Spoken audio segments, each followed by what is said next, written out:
આંધ્રપ્રદેશના મુખ્યમંત્રી જગનમોહન રેડ્ડી પર પથ્થરમારાના સમાચાર સામે આવ્યા છે।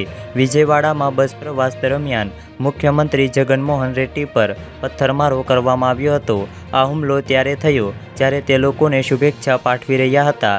આ દરમિયાન મુખ્યમંત્રી જગન પર પથ્થરમારો થયો હતો, જેમાં તે ઇજાગ્રસ્ત થયા હતા। આ સાથે સીએમ જગનની બાજુમાં ઊભેલા ધારાસભ્ય વેલમપલ્લીને ડાબી આંખમાં ઈજા થઈ હતી। બસમાં જ ડોક્ટરોએ મુખ્યમંત્રી જગનને તાત્કાલિક પ્રાથમિક સારવાર આપી હતી। મળતી માહિતી મુજબ સીએમ જગન વિજયવાડાના સિંહનગરમાં રોડ શો કરી રહ્યા હતા।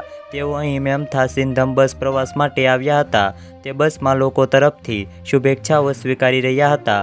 કાફલો વિવેકાનંદ સ્કૂલ સેન્ટરમાં હતો અને અહીં જ મુખ્યમંત્રી પર પથ્થરમારો કરવામાં આવ્યો હતો।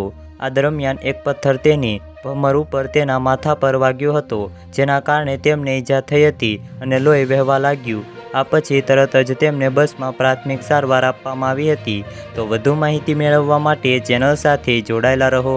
વિડીયો પસંદ આવે તો વિડીયોને લાઇક કરી દેજો। ચેનલમાં નવા છો તો ચેનલને સબસ્ક્રાઈબ કરી દેજો।